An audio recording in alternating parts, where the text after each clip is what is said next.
ChatGPT. You ready to say hi to some people in my audience? Good morning, Hal. Absolutely. Let's say hi to the audience. Who's hanging out with us today?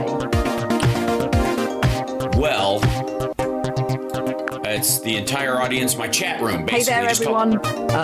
Hope you're all having an awesome start to your day. We're going to have a couple of questions for you, I think, from the chat and from myself for Friday Eye. Sounds perfect, Hal. I'm ready for whatever questions you in the chat have. Let's dive in. Well, let me say good morning to them first. Good morning, everybody. How are you? Welcome to the show. And this is ChatGPT, who's my special guest today on Friday Eye. How are you this fine morning, ChatGPT? Good morning, everyone. Thanks for having me on the show, Hal. I'm doing great this morning. Excited to be here with all of you. What about you, Hal? How's the energy today? And how's everybody in the chat feeling? I gotta say, overall, I think everybody's excited about the election. It's going to go the way we hope it will, which is very exciting. It's always touchy. It's always touch and go. We don't know.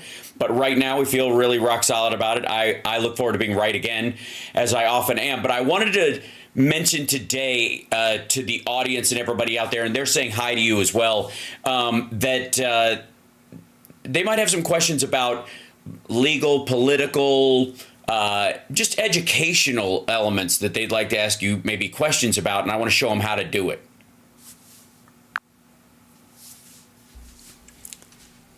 That sounds fantastic, Hal. And I totally get the energy around the election. It's like a roller coaster with all the anticipation, but it sounds like the vibe is positive.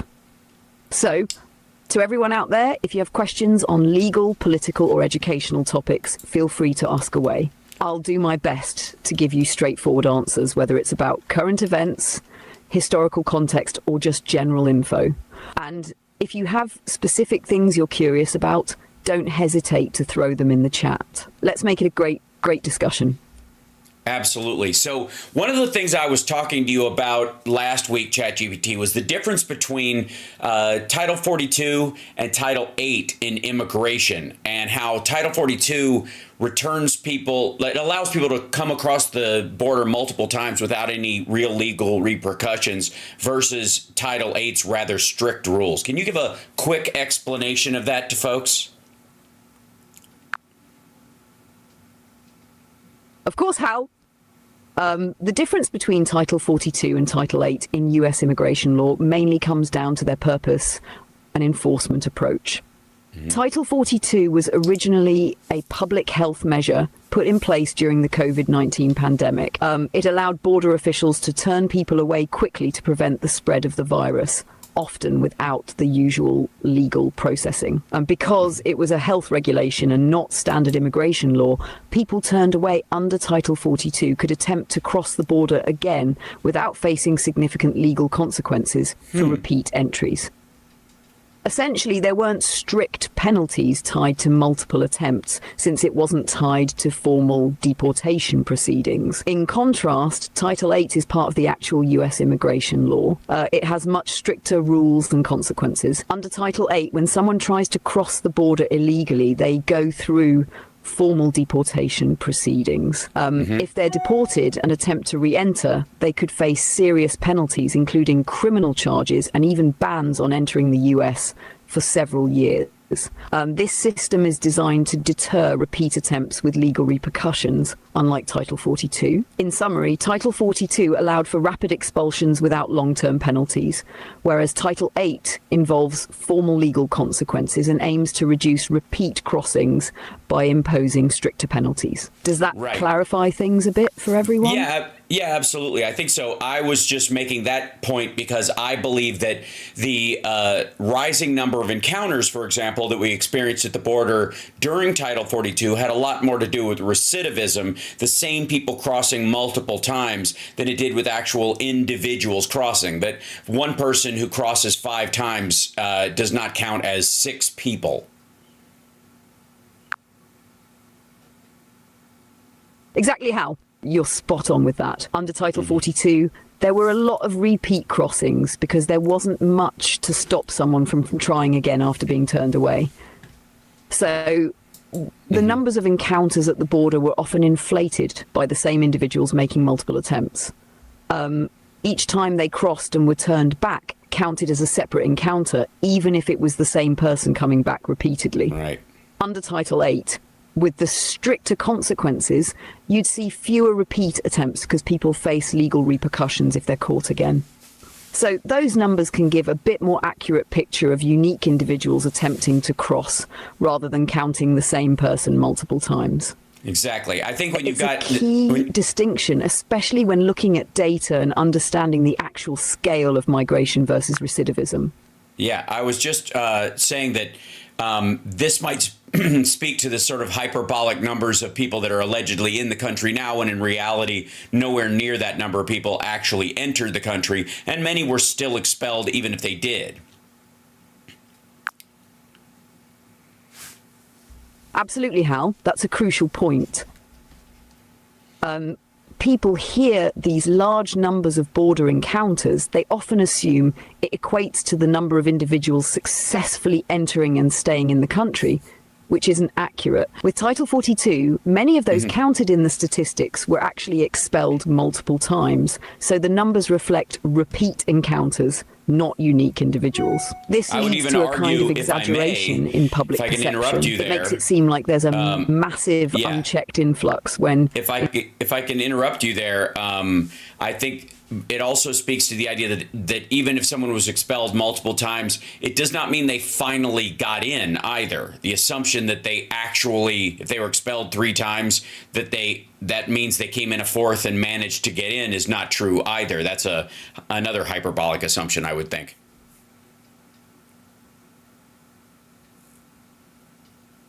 Oh, sorry. I don't think you heard me say that. That was my fault. I didn't have my finger on the microphone.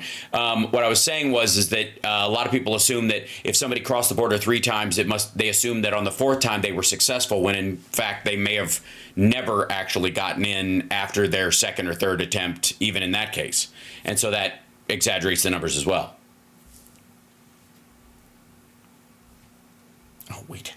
Oh, sorry, chat room. I paused it so it wouldn't be listening all the time, and then I hit the wrong button again. But I wanted to give you guys a taste of, hold on, what I'm using. I'm going to pause this real quick entirely so it doesn't get confused. There we go. Yeah, because it listens, but then it can't respond. It can't respond because I've had the pausing, the response paused, so that it kind of just talks and quiet and it doesn't come out my speakers. So I just wanted to give you guys a taste of how I will often use ChatGPT when I'm trying to understand like legal code or make comparisons. It's really helpful for that because it doesn't have to make stuff up. You don't have to ask it about news stories or any of that kind of stuff. You could go, what's the difference between this law and this law? What's the difference between murder and manslaughter? What's the difference, between larceny and grand larceny? What's the difference, are there people with 2 left feet, and are they actually better dancers? Those kind of things are it'll come up with funny stuff. But if you ask it to compare and contrast things, it's pretty spot on.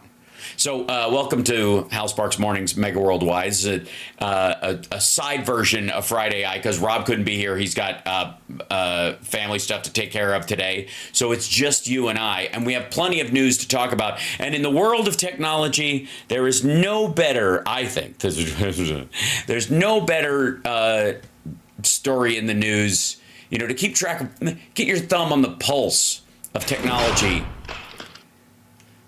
Like the current state of Trump Media's stock, which has had its trading halted for, I believe, the 4th time in 3 days because of, quote, volatility. That would also be referred to in most circles as pumping and dumping. Ladies and gentlemen, when a stock is volatile and to where the trading has to be halted, in most cases, it's usually a very large cap stock, a very important stock, and there's a lot of fluctuation in it, almost like there's industrial espionage or a DDoS attack happening on the stock from outside. So intentionally to undermine a stock, I'll give you an example. The Chinese, Huawei, for example, uses money sometimes, and it will, when the iPhone is, when a new iPhone comes out, what Huawei will do is, leading up to the release of the new iPhone, they will buy a bunch of stock. They'll buy, through proxies, they'll buy a bunch of Apple stock, and a significant amount. And it will maintain its worth, if not go up. And then when the iPhone comes out, they sell it whether it's, no matter what happens. And so it looks like the stockholders are not impressed with the new iPhone. And that news hits Bloomberg and it hits all these sites. And so if it's egregious and obvious, and too many people try to do this, like the Saudis and the Iranians and the Russians, stuff like that, and it's clear that they're pumping and dumping the stock to negatively affect a company artificially. They're trying to create the illusion that the supporters of that stock or the buyers of that stock do not believe in the new product, right? That's a strategy. It has become an effective strategy over the last 10 years, I would say, specifically, because on the one hand, because of Robinhood and E-Trade and stuff like that, there are more like pedestrian regulars, regular schmoes in the stock market than there ever have been. There's also more availability of proxies to do that, okay? Because you don't have to go through a giant brokerage firm with a singular account that people can keep an eye on. You can build thousands of these little ghost accounts, put money in and take it out, and put money in and take it out, and it's a lot harder to corral. So Huawei wants the iPhone to lag in sales. So Huawei, before, when they know the new model is coming out this year, because Apple's set to announce it, they start buying up and buying up and buying up. And then as soon as the iPhone comes out, they sell it all. And the idea is that the response will be in the news that people think it sucks. Oh, the investors did not like Apple's presentation. They did not like the developers conference or whatever it was. And so the stock drops and people think, oh, this is a reflection on the technology. And it's actually a trap. It's actually rigged in that regard, to use this asshole's favorite word. And then there is, and so sometimes when that happens, it's super egregious and it drops a lot, and along with a lot of other stocks. Usually it's a buildup of a sector and then it collapses. Or there's a piece of software that buys and sells stocks and it gets out of whack and starts doing this big sell-off or a big buy, and they go, whoa, hang on, that seems fake, or that seems broken, or that seems automatic. So you'll see more of that with AI, by the way. Pay attention for that when it happens over the next couple of years. But the other thing that happens, the other reason why they will stop a stock from trading because of volatility is because they are aware through the activities there, especially when it's a company that ain't worth shit, I think is the technical term, hashtag ain't worth shit, like Trump Media and Technology Group. It has no revenue. It has no worth. It is just a money suck. It's dumb. Why anybody would buy the stock is it's a meme stock and they can't stop that. But if it's going up and then dropping and then up and then dropping and then up and dropping, that could mean that the people behind the stock are they've got a setup of cash. They buy a bunch of the stock, watch it start to drive up, and then they pull it all out at once, and then everybody else gets out, and then they do it again. And so they do these pump and dump waves, which have all of Truth Social has seen these pump and dump waves in it. Okay. The stock market does not cheat. That's not how it works. Somebody was like, the stock market cheats? No, that's people cheat in the stock market. The stock market is just it's a market like any other. People can manipulate it, though, and a lot of times it has emotional trends, right? And that's what pump and dump people take advantage of. That's what the Trump world takes advantage of, if that makes sense. So there's a lot to beyond like, oh, the price is collapsing again, so they stopped it, which is also part of it as well. But part of the reason why they stopped it is because Trump and his ilk are raising the stock out, and then they're sucking the money out and pretending they aren't selling the stock. They're doing it through proxies, is the fear. And it's still dropping today. They pumped and dumped it, and it's down $3 today. Remember, it was at 15. It has no revenue. It was at $11.75, and then it went up to 31, and there was zero change in its material worth. This is by and large.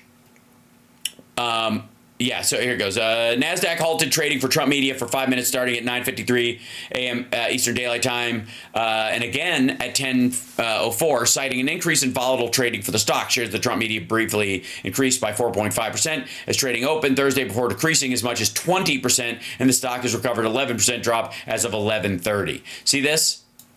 So they start loading it in. People start chasing that. They put in what would effectively create a 1% rise in the stock, and people go, oh, it's trending up because he's going to win the election and because of poly market. You could argue that the whole poly market rigging has less to do with manipulating the election than it does manipulating this stock and getting it back up. Because, oh, fuck, if people think he's going to win, it shows up on the same, like there's a version of it on Robinhood. So understand, this has a lot to do with him manipulating this stock. Whether or not they think it's going to affect or help the election, the poly market stuff, it will definitely do it in this case. And there are a lot of foreign interests who, for the benefit of Trump and don't care if they lose a bunch of money, can throw, I don't know, 30, 40 million in, and the stock starts to bump up. And again, all it takes is a 1% rise, and you'll see the day traders and other people get in. The problem is, as soon as they realize what's happening, everybody bugs the fuck out because they know the floor is coming. So this is happening over and over again. Yeah, that's exactly right. Who said that? Hold on. Where is it? Dumps. They call them dumps. Big, massive dumps. Okay, yeah. He very well may have been talking about this and referencing it. Just letting you know. So that's why it goes up 4.5%, drops 20% in that same stretch. But it stayed at an 11% drop. It's down 3% this morning, and I'm curious right now. The biggest pump and dump seems to me between now and election day.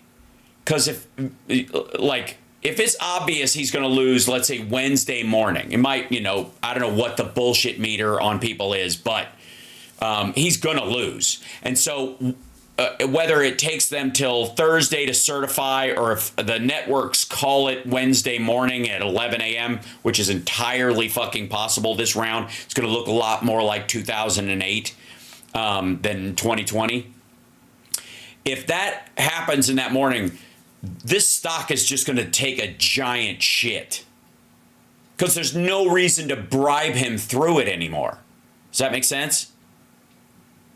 It has no value. You can't throw money at his organization to buy favors from him because he has no favors to give. You can't even get a fucking pardon out of this dipshit anymore, right? And how low will it go? There is no floor. It's a penny stock. It's garbage. It is genuinely worthless. It's a furnace that burns money. There is no value in this shit ever. This is never going to be a real network. This Trump Media and Technology Group isn't even going to be the Blaze, and the Blaze is a fucking money suck. It's garbage. You can tell because any network that sells prepper stuff is one of two things. Either it is a giant tax dodge by the owner, or it's failing miserably. And in most cases, it's both. See Glenn Beck's house versus everybody else who works at the Blaze's house. See Alex Jones's revenue and net worth versus everybody else who works at InfoWars or worked at InfoWars. See what I mean? And the idea is that you just use the the company is a trust to buy property outside the country and shit like that. All the stuff you're able to do with, foreign LLCs and yada yada. And you just the company owns a studio station in Germany or whatever, or I don't know, wherever, the Czech Republic. And really what it is an apartment block that is a rental property, and the rental property, the management firm that you hire pays the money to an LLC that's in the Caymans, and nobody ever sees it. That's why, Alex Jones was claiming poverty. It's because that's what all these motherfuckers do. And sometimes it slips. Sometimes you'll hear Glenn Beck does it occasionally. Joe Rogan, I think, speaks openly occasionally about his investments or whatever. And obviously he owns the comedy club in Austin. So he's trying to seed stuff, which is a little different than the guys who are hiding it like Trump does. Okay. So this is kind of crucial. Okay. Did you see a pic of Joe Rogan with Alex Jones? Yes. You not only saw a picture of Joe Rogan with Alex Jones, you saw a picture of Joe Rogan. Let's see. There's this one. You saw a picture of Joe Rogan with Alex Jones and a guy in a shirt that said "Free Ghislaine Maxwell." It says "Free Ghislaine." So, yeah.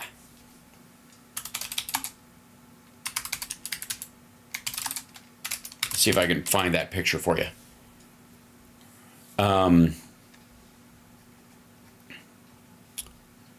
Whoops. Oh, there it is. Yeah. So here you go. This would be, let's see if I can bring this back in. Is that working? Yeah, there we go. Yeah, that's Joe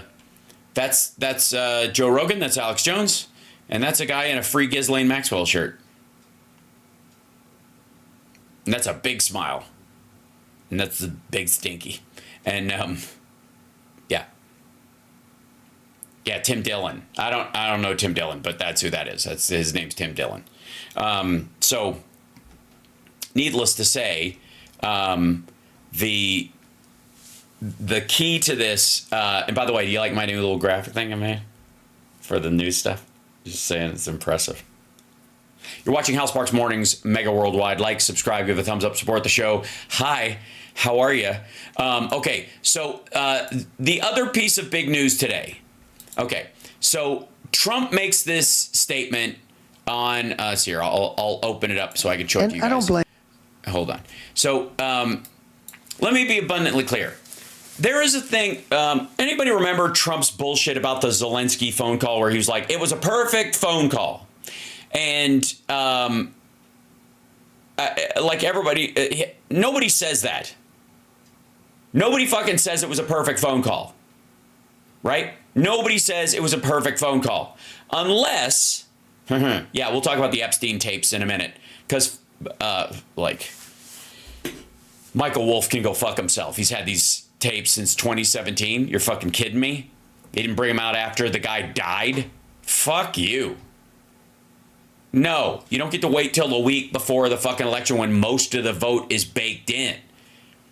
This shit should have been out during the entire campaign and vetted. I don't want to hear anything within fucking 5 days of the election as evidence against that. No. And if you wait until then, you're trying to contribute to the Streisand effect one way or another. So fuck off. Now, when Trump was talking to, Zelensky, he said it was a perfect phone call. Okay. Why would you use that phrase? Why would you say perfect phone call? I'll tell you why. In chat, you can join me in on this one. The reason you would say that is because you were trying to say something illegal and you think you threaded the needle. You said the loud part quiet. You said it perfectly, and you did it in a way that you think legally protected you. You told them what you wanted, which you knew was illegal, but you threw in enough wiggle words that if you need to defend this in court, you can tap dance around it. Got it? Okay. Same thing with the Georgia call, all this stuff. When Trump talks about perfect phone calls, what he means is He thinks he legally threaded the needle. I said it perfectly. I didn't say anything that you can use against me in court. I asked for the criminal shit, but I didn't say it in a criminal way. Right. I managed to make the quid pro quo sound like a favor, or maybe if it's the right thing to do, you should do. Some people aren't afraid to do the right thing, right? And you just coded language and all this shit when they know what you're saying. And the other thing with the Zelensky thing, why he kept saying it was a perfect phone call, was because I'm going to send Rudy Giuliani to talk to you. And he's like, you'll talk to Rudy and we'll work out the details. Well, the reason Rudy goes over and says the part that he can't say on the phone, that Trump can't say on the phone. I'll say, I'll wink and nod at you. That's the perfect part of the phone call. You can't get me on what I said here. But this is what we need. We need you to do a press conference, just open the investigation, and Rudy will give you all the details. And those details, you'll have to carry those out or you don't get the weapons, is how he got fucking busted on that one and how he got impeached ultimately, even though he wasn't removed, right? So that's what he means by perfect phone call. You get that? Okay. So what he means is I said the thing without saying it in a way that will get me in legal problems. He thinks he's skirted the issue. And that's his defense. It was perfect. It's almost like he's talking to his own lawyer who said, look, you're okay if you don't say this, you don't say this, and you don't say this. If you word it like this, you're fine. And he feels like he stuck the landing, right? That's all the time. I'm dead serious. That's why he uses that phrase, okay?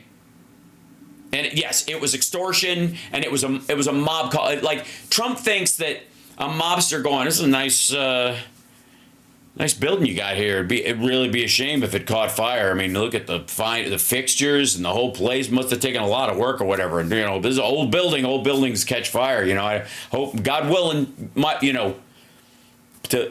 your mouth to God's ears, nothing happens to it.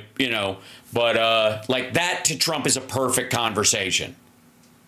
Okay, does that make sense? That's what he's talking. Okay, so let's get to the Liz Cheney thing. So Liz Cheney he's talking about some Warhawk shit, and he mixes in his head the fact that she's treasonous and it should be she should face a firing squad, which is where the rest of these assholes are that he's talking to.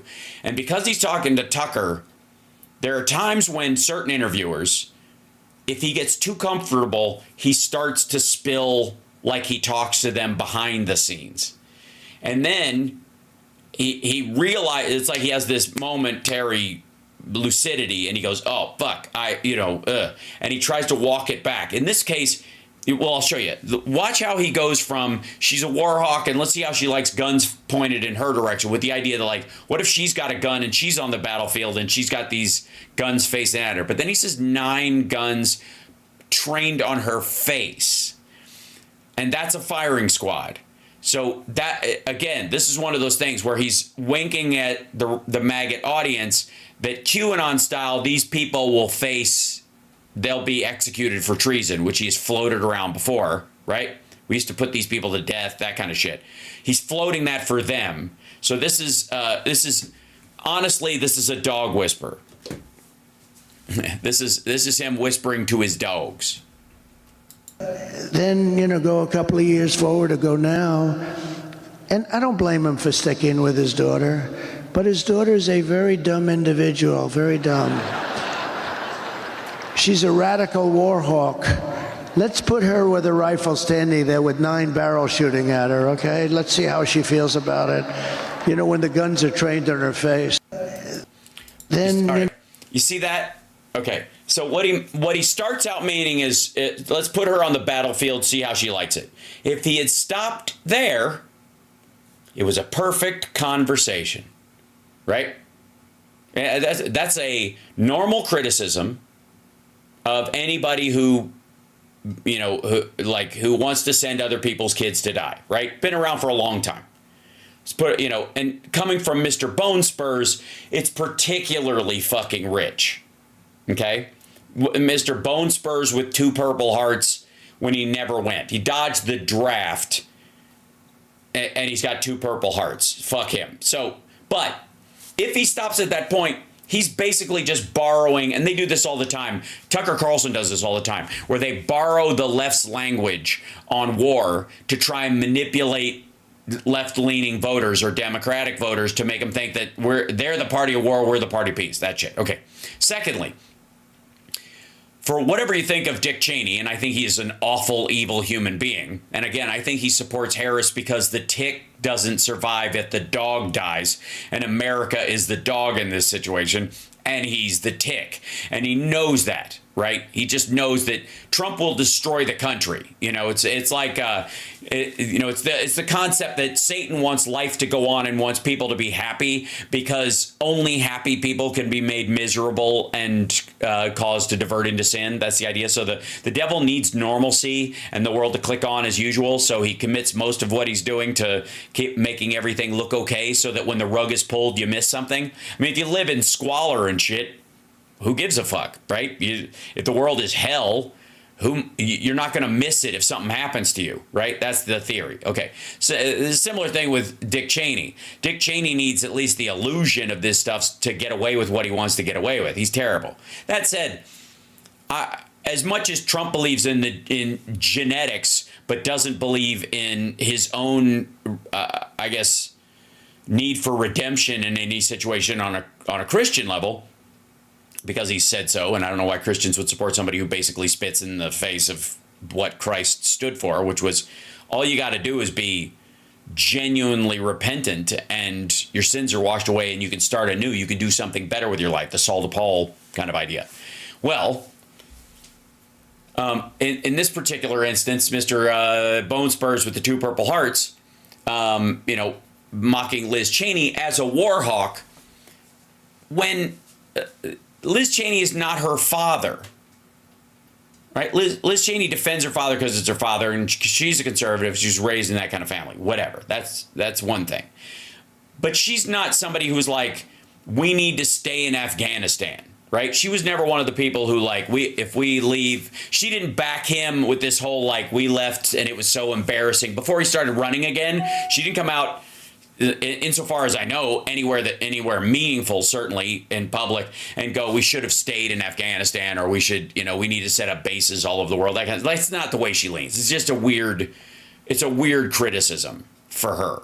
It's not a weird criticism for Dick Cheney. It is for her. But what he's trying to do is just borrow the name, which is in the same way that he's trying to borrow criticisms of Biden and put them on Kamala Harris, because he's going she can't finish a thought, she doesn't know where she is, blah, blah, blah. He's literally just cut and pasting his Biden criticisms, which were shit in the first place, and replacing her, right? Meanwhile, I don't know if you know this, but don't think that Tucker Carlson, who increasingly starts leaning this way the longer Trump speaks during this whole thing, because honest to God, it looks like he's watching Trump talk like somebody watches somebody try to decide what wire to cut on an IED. The more he talks and the longer time drags on, the further he gets away from him. That's it. Sorry. Both Cheneys understand how the system works. If you claim that it doesn't, you're the enemy. If you claim that it doesn't, you're trying to set up your own system outside of that, which is monarchical or authoritarian, which is what Trump is trying to do. So, but I'm dead serious. Now, granted, he could be leaning that way because he's got scratches from apparently a demon attacked him in his bed and left him with scratches around the rib cage, like if they were, behind him, just kind of like there was a demon behind him, and that demon didn't trim his nails, probably had a blue collar job, and he was scratching this. So there you go, and then he had a scratch on his shoulder, as if the guy had one hand, demon had one hand on his rib cage and one hand on his shoulder. And he woke up with scratches. His wife was still asleep, thank God. He left the room for a while. And when he came back, he had these bloody scratches on him. I'm not kidding. You guys think I'm joking? You guys think I'm joking about this? Hold on. And Alex Jones says that, he experienced the same thing at the same truck stop. In his sleep. Hold on. Tucker demon.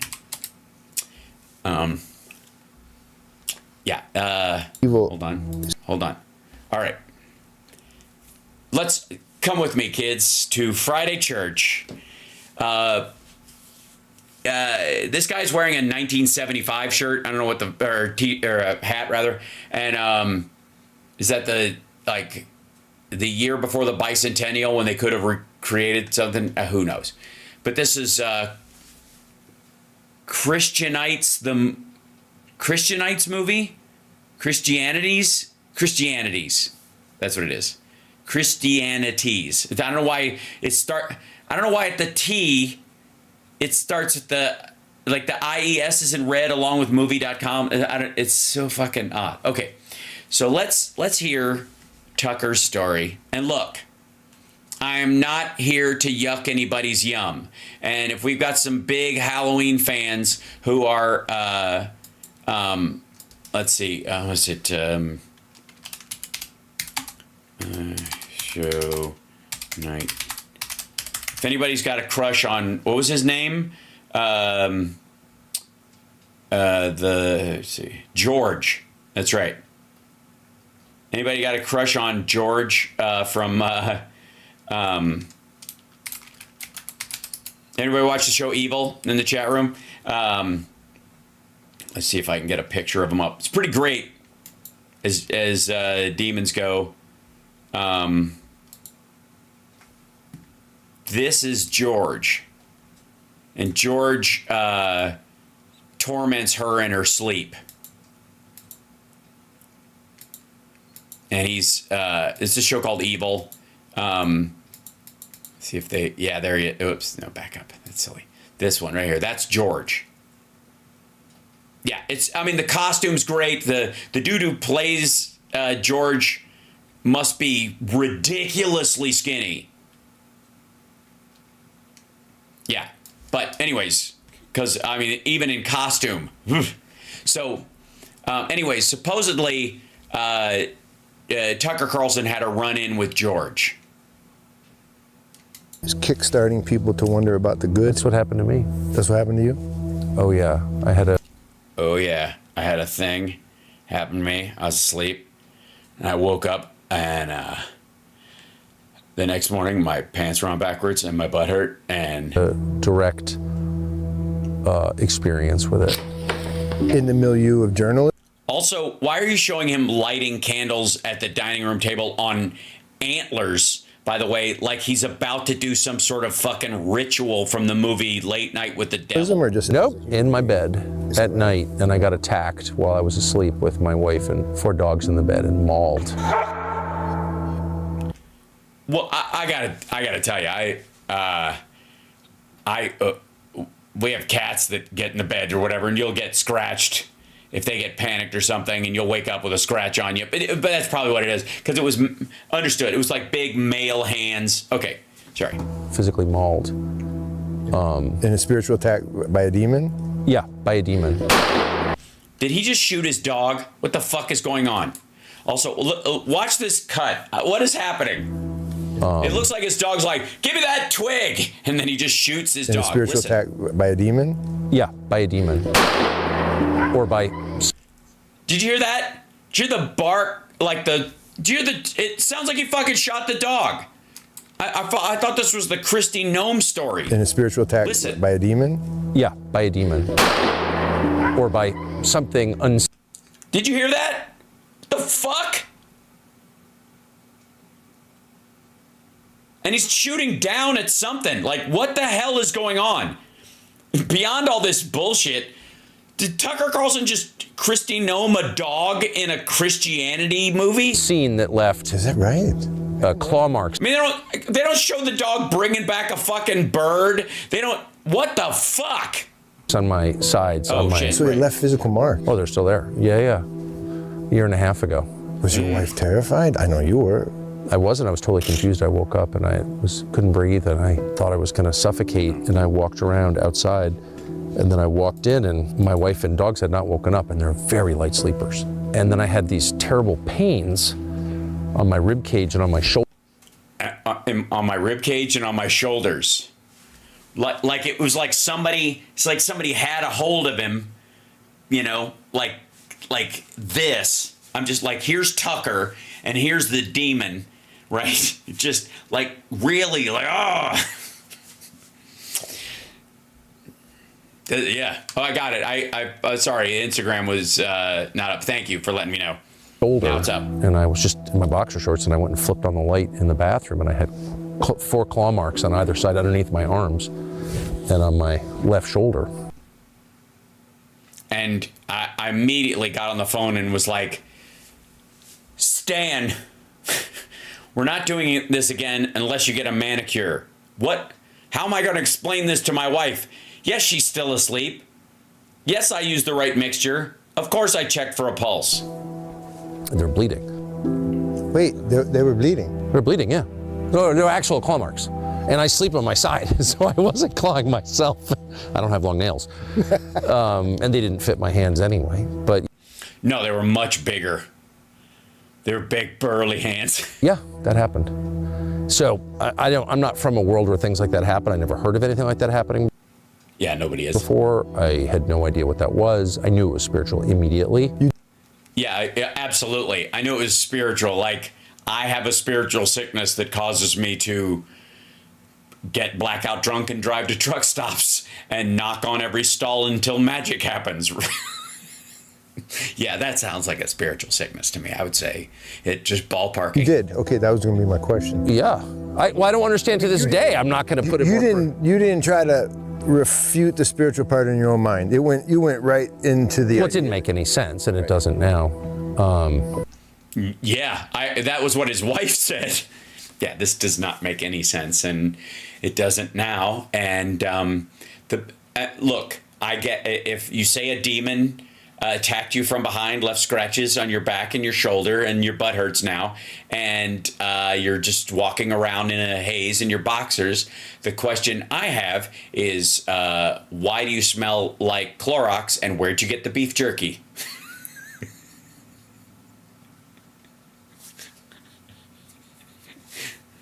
Oh.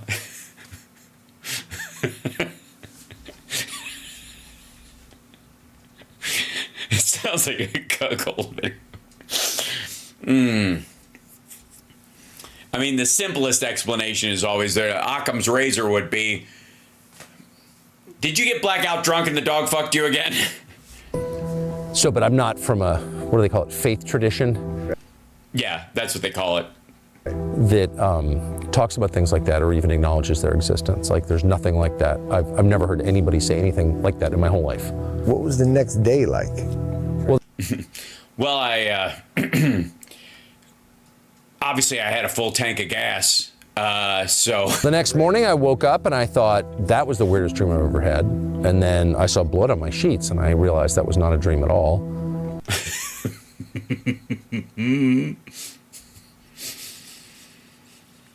Hey, look, first timers go a little rough. I called my assistant, who was like the only evangelical Christian I know, well enough. Who also gets blackout drunk and ends up in truck stops having sex with men for candy bars and spare change. But I digress. To call with something bizarre like that, totally bizarre like that. And she said, oh yeah, no, that happens. Yeah, people are attacked in their bed by demons. What? What are you even talking about? Yeah. So, I mean, I'm not leaving anything out. Yeah, I think you kind of are. I think you kind of are. I mean, mauled scratches, you're awake for it. Sounds like you're leaving out some details. I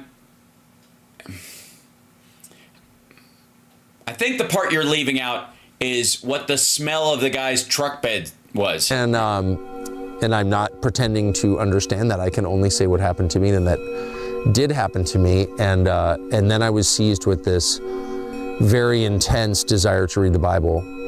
Yeah, because my wife threw it at me and called me a sinful bastard. And this reminds me of that scene in Mindhunter when the wife of BTK catches him spanking in the bathroom because he's an autogynephiliac and he's wearing one of those like clear woman bank robber masks and a negligee, and he's masturbating with his neck tied to the door handle of the bathroom, and she's like, why is the door wiggling, and she opens it up and he falls down, and she sees him and she's like, ah, and runs away. And then the next episode, they cut to him sleeping on the couch at the opening scene, and she walks out and put 2 books on being a perv, like sexual deviancy and you on the table, and kisses him on the top of the head goodnight, and then goes to bed.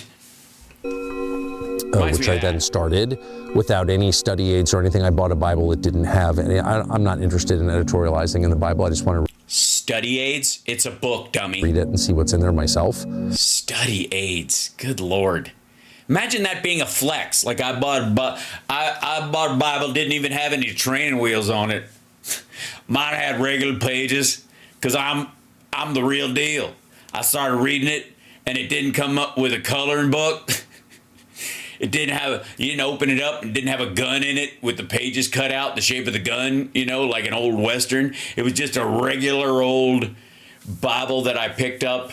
Well, I guess interestingly enough, in a motel in the nightstand. It's just there when I woke up after the demon gave me the roll of my life. I have very low levels of trust for Christian pastors, most of whom, I'm just not a fan at all. And sorry to say that, but that's how I feel. And so I don't want to. What is this like B-roll bullshit footage of Mr. Mountain Man? I like to come out here and throw sticks in the heavily manicured creek on this private piece of property that my parents own. I want to hear other people's opinions. I just want to see what's in there. And so I spent 1.5 years reading it, and then I started rereading it. And it was a... Yeah, because I missed a lot. I should have had some study aids. I wish I'd had some way, like one of the things like explain what the fuck am I reading here, And I read it a second time, but it would have been a lot easier if I bought one of those Bibles with fucking training wheels. Just a transformative experience for me, but no, it wasn't. No, it wasn't. Okay, that's the end of the clip that is kind of floating around chat room. But no, it wasn't transformative at all. He became worse. He's just fucking awful. You don't read the Bible twice and act like he acts now, and pretend that you're a changed person. Meanwhile, apparently, I have never. Alex Jones is continuing to fight the good fight at InfoWars.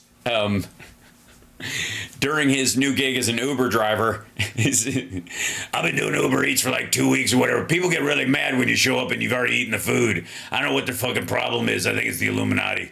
And I don't mind being a Uber Eats driver anyways, because my car always smelled like French fries and old fish anyway. So, it's a good...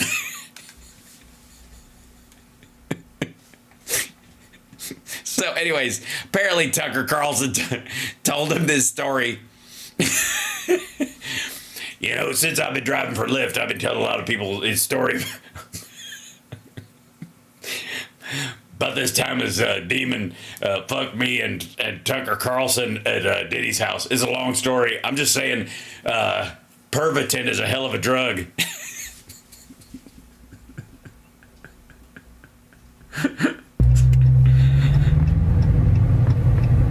All right. No, it was the real story. And by the way, Philip Hittner's going to be joining us in the second hour. He'll be with us in just a couple minutes. I have never told this story. Why were you hiding it from everybody? Huh? Why? I'm sorry. I thought you were all about the truth. I thought you were supposed to tell us everything the mainstream media did. As soon as they found out, they told everybody, who are you protecting? The demon? We could have called an exorcist and helped poor Tucker. Or put him in, I don't know, Village People Anonymous? Or these stories. And there's multiple stories. Well, somebody take notes. It's gonna be this is just a chapter, folks. I'm going to do it tomorrow on the Friday show. And you know what I hate is when someone breaks someone else's confidence and they also procrastinate about it. But I was basically inspired to go ahead and do it. Basically? By Tucker. But the last drop off I did, somebody ordered some stuff from Cheesecake Factory, and I was like, oh, cheesecake, and nothing I find more inspiring. Anyways, so I had my dick in this guy's piece of cheesecake when he comes over the car and starts yelling at me like I'm the bad guy. Carlson today. So, a few years ago, I knew about this when it first happened, and I'm not going to get into the details, the sources of that. Well, I'm sorry, you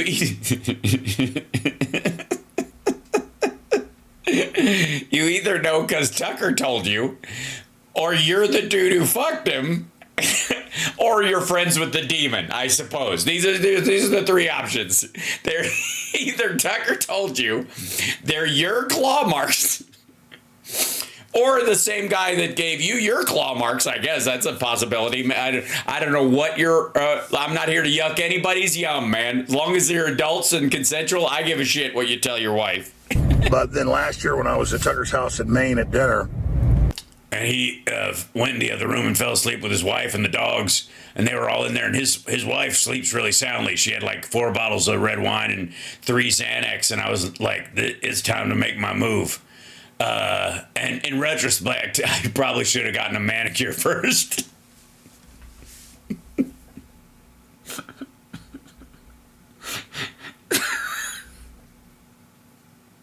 There's no way for this not to sound like a bunch of shit.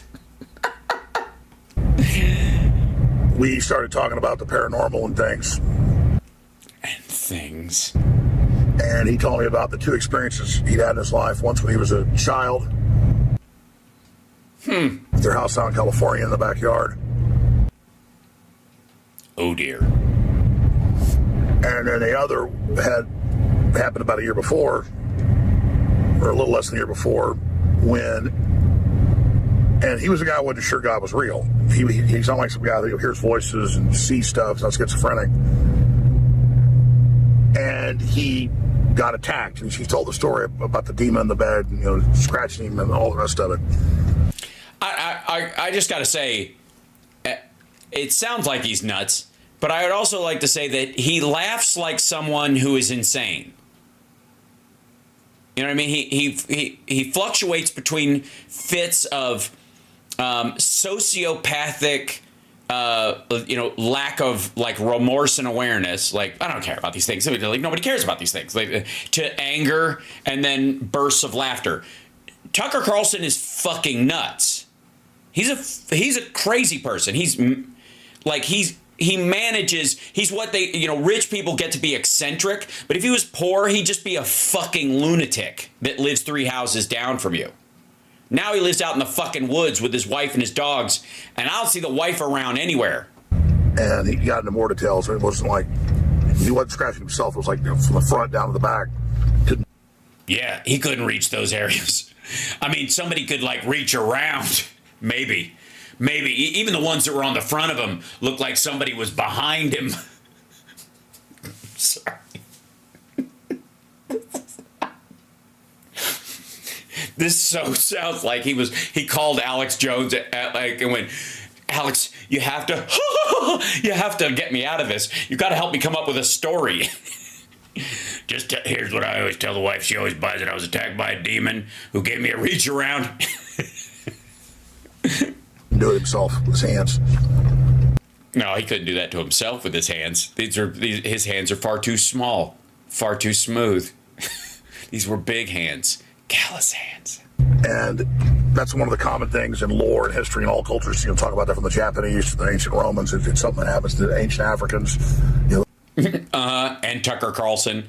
Also, butt sex at a. Oh, look, we had 2 people in a car. Phil's with us, and he walked in right at the right moment. Me saying butt sex in a truck stop. It's exactly. We're discussing, if I may, Phil. Let me bring. I have a better beard than Alex does. Oh yeah, you absolutely do. Hold on one second. Let me pop you in here. So I don't know if you know this, but Tucker Carlson was attacked by a demon a couple years ago. A demon, yes, I heard. And Couldn't have possibly been one of his 4 dogs in his bed. Or the guy at the truck stop that was a huge fan. Right. That he talks about. And anyway, so hold on, let me see if I can do this. I got to switch over to, yeah, there he is. I got to just change the name on here. So you're in the car too. I would like to say for the record that Phil is not driving to the same place. Where is he going? I didn't catch. What's Jones up to? He works as an Uber Eats driver now. It's InfoWars and snacks. I won't do. Look, man, I won't do CVS. I won't do it. I don't walk into those places. There's too much ointment.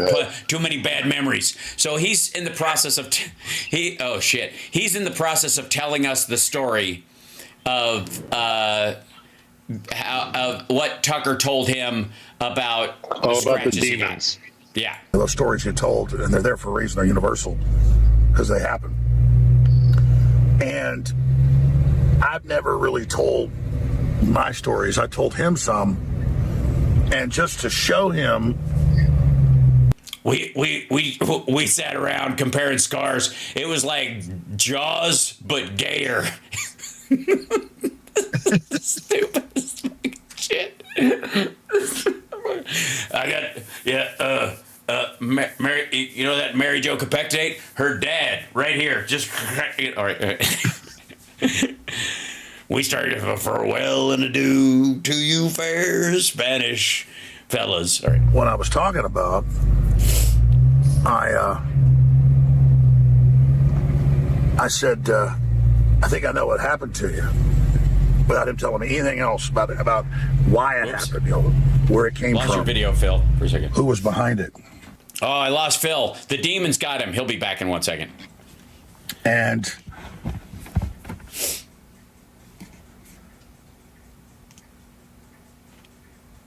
I nailed where it came from. Did you? I wouldn't say you nailed anything when talking about this story. Phil, you back? Hold on. There he is. Phil's back. There you go. Now I'm back. Sorry about that, buddy. That's okay. I understand. The last thing you missed was Alex Jones saying he nailed it, which I would not. It's not a term I would Tucker use. Nailed it. Well, no, that Alex did. If you're both aiming for the tent revival kind of vibe, then yeah, absolutely. Mm-hmm. Oh yeah, closeted, angry, anti-gay, tent revival crowd, big voting block, huge. And well, I would say they don't. If Alex had not gone down, right? If Alex had not gone down the road of like community radio and kind of AM conspiracy, I could totally see him doing tent revivals and all that kind of stuff. It's the same grift. Yeah, totally. So here we go. And you can hear him okay, right? Yep. Okay. I nailed where it came from. Sorry. Okay. Now, that was not me. Oh, no, it's Matt. Yeah. And I'm 50 now, and I've learned. This dude, this dude is 5 years younger than me. Jesus. Good Lord. To go with my spirit, my instinct, whatever you want to call it, sixth sense. And as long as you just open up. I see truckers, actually, a lot. To it, when it calls, it's always dead on. And I blew him away. So that's why I said I'm the most successful. All right. Well, stop with the coded language. Quit it. I nailed it. I blew him away. We get it. Just ease up. Professional person who's ever met, but I'm just one of the persons who's ever nailed stuff for him. A lot of people have a skill. But I, just in my spirit, I knew how it happened. And I said... All right, by the way, he's just bullshitting like fucking crazy. Like, this is just like how to capitalize. Whoops, sorry, wrong guest window. There you go. Boink. There we go. He's just trying to fucking capitalize on the clicks from Tucker shit.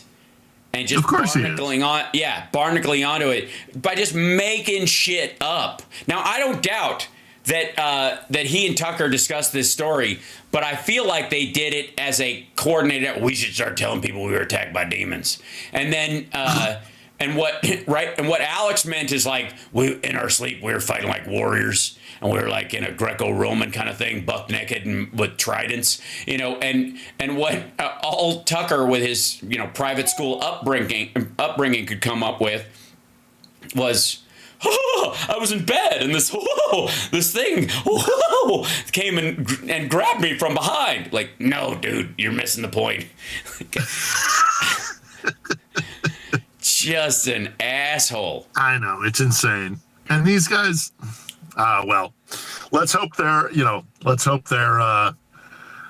that at their last gasp. That all the eccentricities that are getting like so bizarre because they know that their window is closing. Let's hope. Jesus, there was blood on his sheets, and Alex blew him away, and he nailed it. Like it's all of them. If I didn't know better, it would sound like shit from Jeffrey Dahmer's diary. Or a really, really bad like R.L. Stein book, and that's no offense on R.L. Stein, but like a Goosebumps kind of like, oh, I went outside and I couldn't breathe, and yeah, right. Like, what's your audience here, buddy? Yeah, I know what his audience is, but it's like, that should tell us a lot, right? Andrea just put a gift in the chat. Never laugh like that again. I know it's so weird, I gotta say, we've watched Trump in kind of his psycho fade grind down into obvious madness. Like he's just nuts right now. This is pathetic. But Tucker as well. If you watch his emotional fluctuation when he speaks now, he behaves like somebody who experienced trauma because of work, largely. Like he got fired. It was a massive thing. He cost his network hundreds of millions of dollars. He's had to get in bed with Elon Musk just to stay afloat, figuratively, allegedly. And so he fluctuates between this, like, I don't give a shit about anything. Nobody gives a shit about anything. Nobody cares about this shit or whatever, to this anger, like this is fucking disgusting, to this weird bursts of laughter in the middle of it, right? That are just... It's manic. It is. It's manic. Yeah. It's manic, and it's like there's this weird mix of like rage and apologetic ecstasy. You know what I mean? Like it's all a big joke. That's a good way of putting it. I hadn't considered it, but yeah, that's a good way of putting it. Yeah, it's this apologetic joy, like, sorry, I ruined the dinner, mother. We're all having a good time. Like, it sounds like something, right? Yeah, it sounds like fucking something from like a dinner table in the 30s or whatever with like a robber baron, and the father often is known to throw hot coffee in the children's faces. And so they're like, we're all having a lovely time, mother. Wow. Like, that's, I'm barely exaggerating. His laugh is that absurd. Yep. And it's affected as well. I mean, you know for a fact that at some point in his development, he was sat in front of a mirror going, should I go, or should I go, or should I go, what is my laugh? What should it be? It's affected. It's a performance. I also think it might be that, and he talks about this, like going to an all boys school. He talks about how going to an all boys school, like, the other boys will like you when you're a teenager if you sound a bit like a girl. Like, there's shit that happens in those environments, right? It's a theory where like butch behavior from all girls schools came from, and where effete behavior in all boys schools came from, was because some will compensate for attention because there's no other attention to get around. This is not about being gay or straight. This is about like the sort of natural inclination towards favorability towards traits of the opposite sex that some people will play up because they notice it catches the attention of the other boys or the other girls. And it may in some cases be the seed of being gay later. It may itself be an indication of being gay later, but it doesn't necessarily have to be. It can simply be that the boys like me better when I laugh like a girl. They like being around me because there's none of that. We don't have any there's no girls around. And so as a 15-year-old boy, you start getting, these are natural inclinations. And I'm telling you, the effete behavior we associate with boys' school rich kids comes from this, there are no girls around, somebody's got to start acting like a girl. And it's, no, it isn't rubbish. It is an affect. I mean, you also see it, you know where you also see it is, you know where you also see it is when, especially in World War II, when troops were deployed, they would put on drag shows, just so they could have a little bit of femininity around. Right. And it had nothing to do with. I mean, maybe it had something to do with. Certainly, there's fluctuation everything, having to hide it at the time. That's the other thing too, is that you have people forced because they're in an all-male situation or an all-female situation. It very well may be that. The kids who are trying to get the attention of the kids that they're interested in, those kids are indeed gay, and that's how you draw them to they take your stuff as queer-coded cues and think you're gay as well, and then you're not, and you reject them. They reject you, and then you become that. That's where you would get if Tucker Carlson is indeed straight, and again, this is not anybody's guess, and he's been talking about Tim Walz being gay, and he's been doing this kind of conversation. So I've been thinking a lot about why he would project that onto Tim Walz, which I find very strange. It's a reach. And so it's always projection with these guys. So, and he talks lately, he's been talking a lot about going to an all-boys school and being kind of isolated in his childhood, especially being rich. There's a lot of mucked up stuff that has nothing to do with inborn sexuality or whether, like I said, whether somebody's gay or straight. It's about personality traits you take on to fix an imbalance in a circumstance, right? That's what I'm talking about.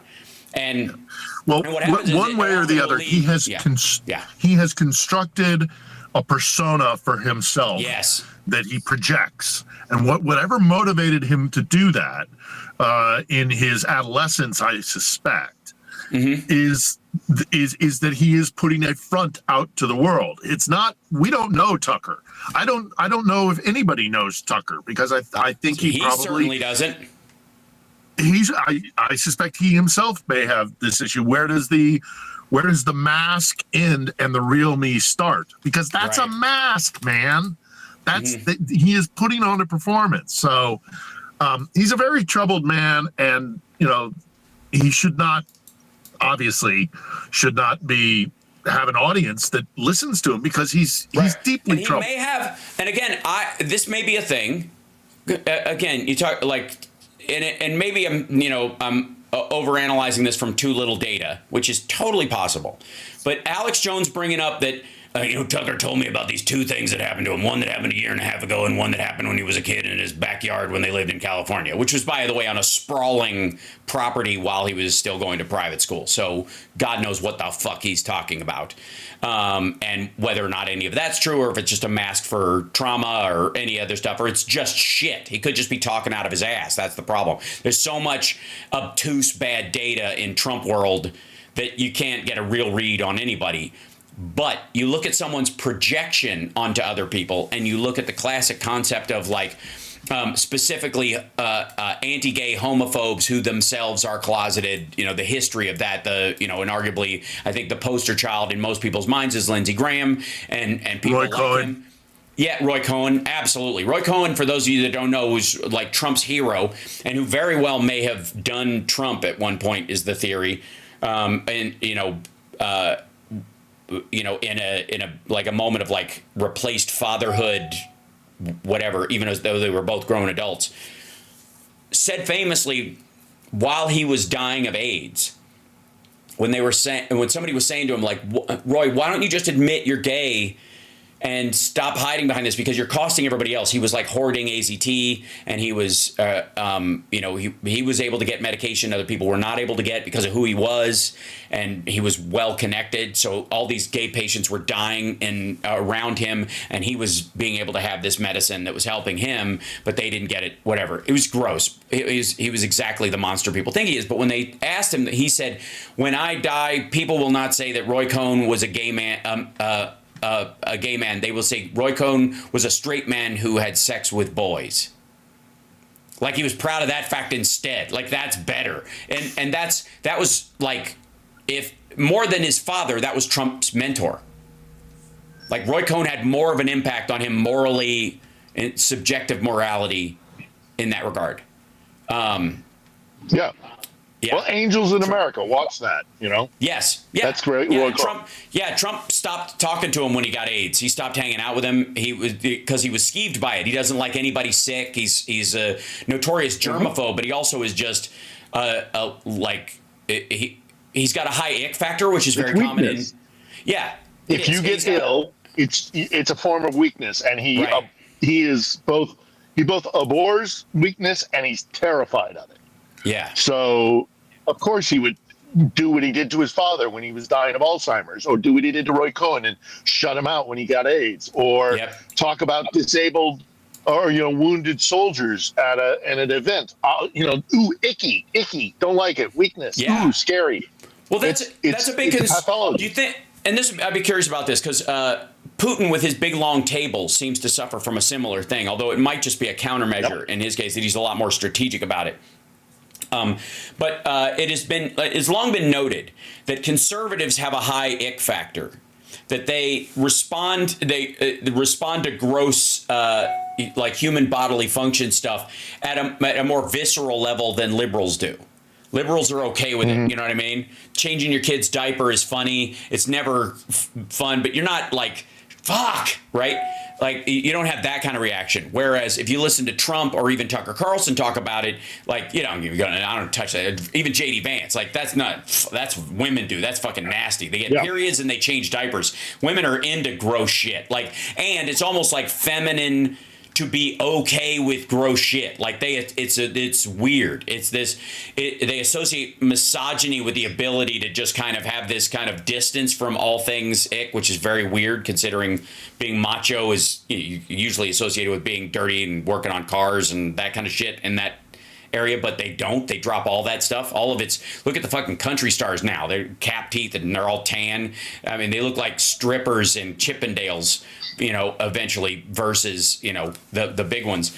So the point being is that there's a lot of this stuff about it that he seems to be projecting onto other people, and that it aligns with this conservative idea that they're just, anything gross freaks him out. And even the garbage truck thing yesterday, Trump had to fucking get in a brand new garbage truck. Like, it was brand new, it had never been used.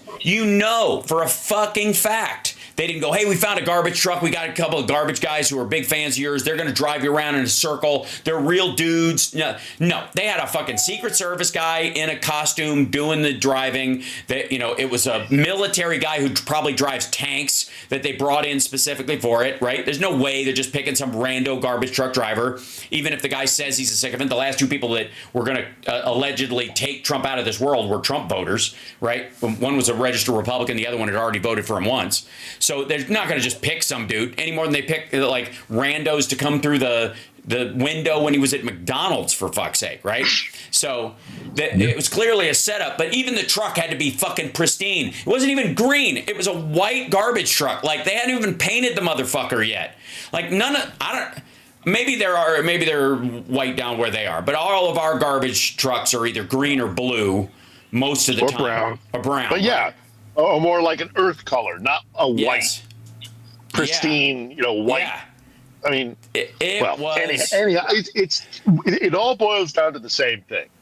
It's a bunch of very insecure men trying to put on the persona of masculinity, not, deep down they know themselves to be deeply flawed human beings, but they are projecting this out into the world. I meet these kind of people, all the time, and you see it, you see it in conflict zones as well. The kind of a shield that is put out, to protect yourself. You put on a persona.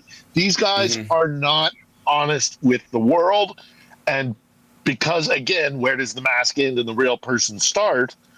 They are deeply insecure and deeply damaged, and we can't.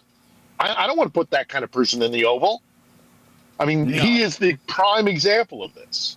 Yeah, And again, when in talking in your area of expertise, having been in in Ukraine the entirety of the war practically, and right now coming home to vote. And by the way, how was that? What was your process like? What's the system like in Michigan? It was difficult. The state of Michigan made me jump through a bunch of different hoops. They had taken me off the voter roll. So I had to reestablish my residency. Then I had to go re-register. Right. So it was something I physically had to do. I had to be here for it. I couldn't just do an absentee ballot. I had to re-register. So they made me jump through those hoops, but I did, and I voted, and of course it felt great.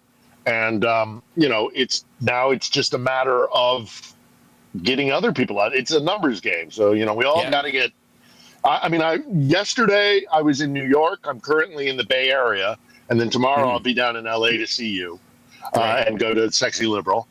But when I was in New York, I interviewed Malcolm Nance. We rented a guest studio, and there's another example of a guy like Malcolm. And I'm not going to say Malcolm, although it could be attributed to his personality trait as well. Real guys who are secure in their masculinity, who are secure in their identity, they don't do this performative crap. They don't do this Tucker Carlson, or Trump playing dress up, or all these guys that put on a mask. The insecurity is the thing that makes them so toxic. Guys who are secure because they know they've been there. They've got, they've gone through X, Y, or Z, and they're on a strength of character where they don't need to do this performative stuff. They are far less toxic because they're not trying to project onto the world and make the world react to them in their kind of narcissistic way. So Trump is given license for all of this, and it's like a cancer, and we need to shut it down hard. That's part of the discussion I had with Malcolm yesterday, and we'll be putting it out this Sunday. We're going to be it's a special episode talking about if you're an American voter going into the ballot box, why Ukraine should be, and Russia, and the ties between Trump and Putin, why those things should be on your mind when you go to cast your ballot. So it's about an hour-long conversation, and of course, as always, Malcolm was great. But I'm looking forward to putting it out there so close to the election, because I do want this on people's minds. This is important. That'll be a good show. We can look forward to that one. Right. No question. And I got to say, I don't understand myself the insecurity that people have about a lot of these things, especially in the modern era, as it were. And granted, people recognize in many ways my the greatness of my work in such a way that I really got nothing to worry about in terms of people questioning who I am, because water off a duck's back. I don't know what to tell you. That it's funny to me when the people it's funny when they toy with it as well, because you'll see Trump and others do this thing where they like he did that thing with Rudy Giuliani, for example. I was just thinking the same thing. Yeah. And yet when Giuliani in drag, I mean, that's some weird stuff going on there. Yeah. And yet they somehow they manage, I suppose, to bullshit themselves into and maybe this is it. Because I know what I'm doing when I'm doing, when I was, my character was in drag on Queer as Folk. I'm doing it for a job, and it's a character. It was important to what he was doing. That episode, for people that don't know, where I'm in drag in that's from an episode of Queer as Folk where my character, Michael, was so worried about people finding out he was gay at work that he wouldn't go to the Pride Parade. He was afraid someone would see him and know he was gay. That's a real thing that closeted gay people have to go through all the time. He wasn't anti-gay in what he did. He just knew, I'm going to lose my fucking job if they find out. And the joke being is that he shows up at, in his. The joke is that Ted and Emmett attack him and put him in drag and make him go so he can march next to his mother in the P-flag part of the march. And she doesn't even recognize him at first. And he's there. And it turns out his boss shows up at the thing to basically yell epithets at the gay folks because he's a jerk, and doesn't realize that Michael is this pretty blonde lady in drag, and Michael kisses him. And that's Michael kissing his boss, and his boss thinking this is a pretty lady kissing him. So say what you will about this. He's like, "Are you a real woman?" And Michael says, "Well, big boy, you tell me." And that's what the GIF is. That's what that GIF is, right? Well, yeah, it's and I would like to say, whoops, sorry, I keep clicking on that, Phil. There you are. I have to say, like, that one was that was a rough episode to do. Not because of any of the other stuff involved, but literally because the wig thing they had on me was so tight so that it wouldn't fall off so I could move around. It gave me a migraine, and it was one of our last episodes. So we had done like a 20-hour day the day before. I had worked for like 8 hours, slept for 4 hours in my trailer, and then started shooting again. We'd been basically up all night because we had these big parade scenes and we didn't have a lot of money and all that kind of stuff. So we were shooting like crazy. And so I was dizzy tired. And then they bleached my eyebrows blonde so that they could match my hair. Because we tried to do it with my regular brown hair and just put a short kind of, wig on me. And I looked like Gina Gershon.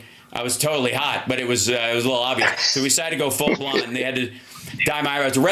By the way, the rest of the episode, my eyebrows are jet black because they had to re-dye them back to a color that would match. So they're very business called show.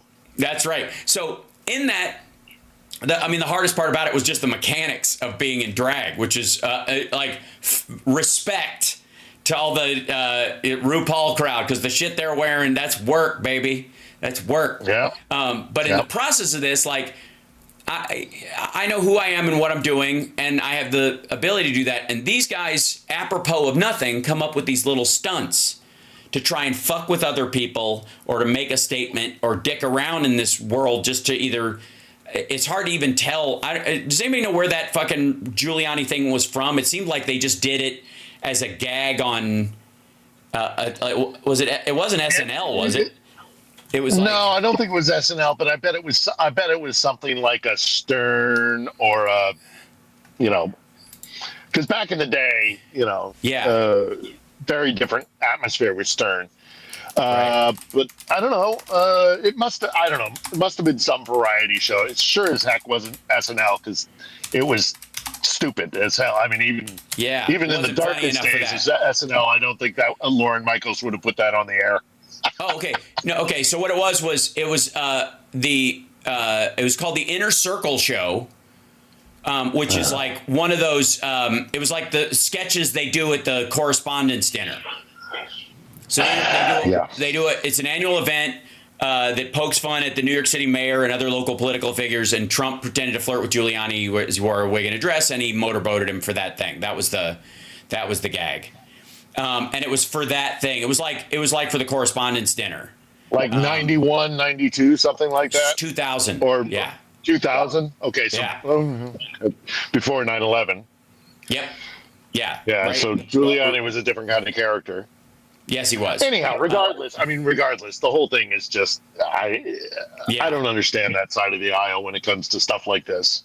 Yeah, it's so pent up and weird and stuff, and they decide, let's do this because it'll be fucking hilarious. And you're like, why'd you go there? Like, of all the ideas you have, like, I used to say, occasionally the writers on Talk Soup would come up with something that I thought was kind of mean-spirited. And there were a couple of them that would push back on that. They got mad at me because they were like, it's just funny. I'm like, no, it's not funny. My rule is you don't make fun of someone for immutable characteristics. If it's a physical characteristic they couldn't change without surgery, or something they can't change about themselves, it's off limits.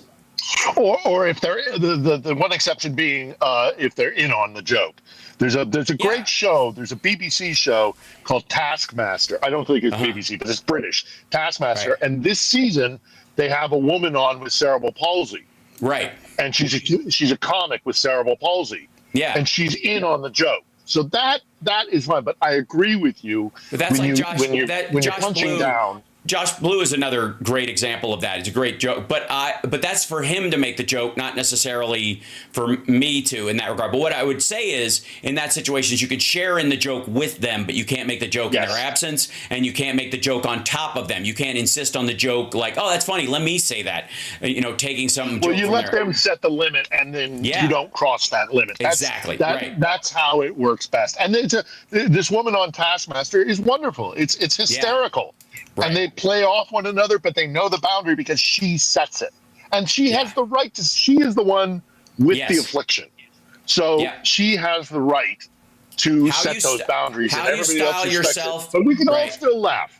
Right. How you style yourself. And as somebody who grew up with a funny accent and got rid of it, even accents are funny. You can have them or not have them. They are not intrinsic. They might be cultural, but they're not permanent. Just because you sound like that doesn't mean everyone that looks like you sounds like that. There's a lot of room to move in those things. And you got to pick your battles. You don't just do it in the abject. You can, that kind of thing. And just because you're impersonating someone to match exactly how they are doesn't mean you're mocking anybody else who speaks like them. That's not the point. Because nobody thinks we're making fun of Austrians in general. If you do a Schwarzenegger impersonation, I risk my case. So that's kind of a crucial part of it. That seems to be missing on the Trump side of the aisle a lot. And his mocking of a disabled reporter, I think, shows that. And it also ties to, I think, what we're talking about, which is this kind of deeper psychological problem that they have. Right. Well, and they reveal themselves when they do this. They say they let their guard down because they think, oh, I'm making a funny, so I can step outside of my persona because I'm being silly and all that and the rest of it. So I'm going to be a little bit more unadulterated. I'm going to be a little bit less constrained into the persona that I want because I'm putting on this separate persona for comedic purposes. And that's when they show you who they are, the ugliness. And again, it's all projection. So, when they're putting out that meanness because they think they're taking liberties, they're showing you their ugly, mean-spirited heart. And it's not funny. I mean, that bit with Giuliani and Trump, it's not funny. Aside from the fact that it's gross and weird. Not gross and weird because he's a drag, but gross and weird because of like the play acting between them. And I think, quite frankly, there's a lot to their attitude towards women, their attitude towards gay people, which is why women are going to crush them in the ballot box. Agreed. Yeah. I am absolutely convinced of that. I'm absolutely convinced. I don't have my glasses on, so that's Liz Cheney, is it? Yes, it is. So this is a post. So Trump just said that thing about her getting, 9 guns facing the other way. Yeah, the 9 guns pointed at her. And in his mind, he was like, everybody's walking it off as like, she's a war criminal. And he was saying, she's got a gun, and then there's 9 guns coming in the other way. Okay, I don't know where in his world, where that mismatched in the world. It's just weird. But it doesn't help that he also posted this. He retruthed this. Elizabeth Lynn Cheney is guilty of treason. Retruth if you want televised military tribunals.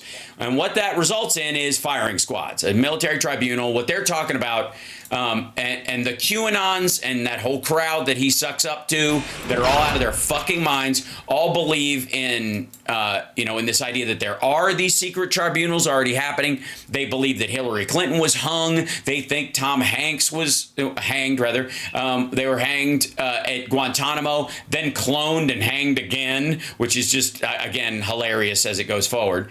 But this is, you got to point to the fact that the dog whispers are getting louder, and they're really just yelling for the dog at this point. Yeah. Well, I just came from Michigan, right? Where I've got my cottage on the lake, and I am literally in a part of the state. It is border. It's either part of their very union, because it's the community that I live in, where I have this house, 4th generation house on the lake. It is either kind of lefty Ann Arbor, pro-union guys that come up from the South, or they're the guys that live in the north of the state who are the Michigan militia, who are the, you know, that side of Michigan. Michigan's a wonderful state, and I adore it, but it is very purple. It's very mixed, and I'm on that border, so I see both. I see lawn signs for Trump, and I see, you know, or massive banners, because the Trump guys always seem to go overboard. Yeah. I think the bigger the sign is, the more votes they get. Yeah, bigger the sign, the more votes I'm going to get. They don't. Still one vote, guys. We all get one. Don't care how big your sign is. But I'm on that border area in Michigan, of which there are several. But I'm on one of them. And so I was talking in the week that I was there. I talked to both, you know, guys that were clearly Trump supporters. We didn't get into it, but they were clearly Trump supporters. And I spoke to Harris supporters and about living next door to the Trump guys. I think Michigan will go for Harris. I think we, you know, all the polls, but also not only the polls. I mean, and I know it's only anecdotal, but I really do think that there are far more Harris supporters in Michigan than there are Trump supporters. And the problem they also have in Michigan, and I want to thank Michigan. Michigan gave us Motang, gave us Motown, gave us the Mustang. So true. Thank you for all the tang. Michigan gave us Motang. You know what else was really damaging for him in Michigan was the auto workers event, where you had Biden on the line, and then him with a fake bunch of union scabs. factory. Yeah. Well, he was against the bailout. I don't hear shit from these folks anywhere around the auto industry. He was against the bailout for the big three that Obama did. Flatly, he's like, let them fail. You know why? Because he thought they would still manage to be there after they jettisoned everybody and moved all of their factories out of the country, and he would buy the stock at a low level and watch it climb back up because he knew the country wouldn't allow it to just collapse. So you just let it hit rock fucking bottom, so I can come in there and scoop it up at penny prices so that Ford stock can go to 80 cents. That's what he wants for all this shit. It's partly what, look at Elon Musk. Elon Musk is sitting on at least $20 billion in cash around the world.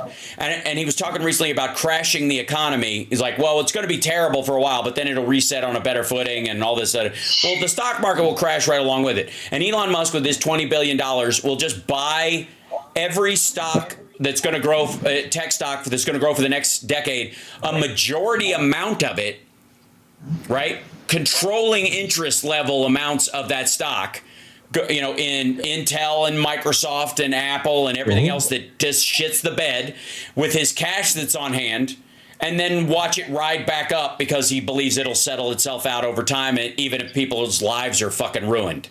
Even if we get 20% unemployment, these are people who are not going to need anyways. He'll be fine. Yeah. He's right. Yeah.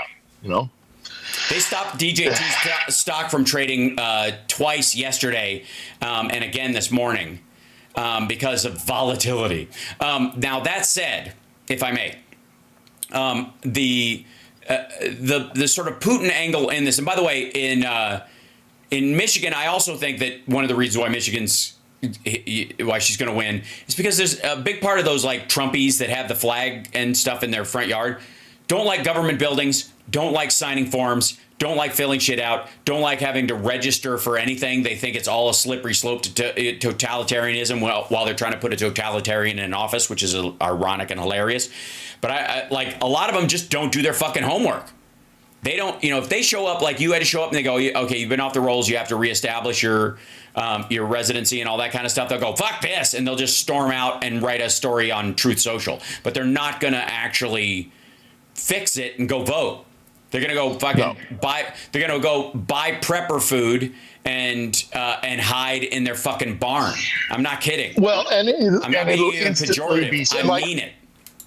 Yeah, so what happened to me was they took me off the voter rolls because they were trying to contact me to assure that I actually did have residency. Well, this is a kind of a summer house.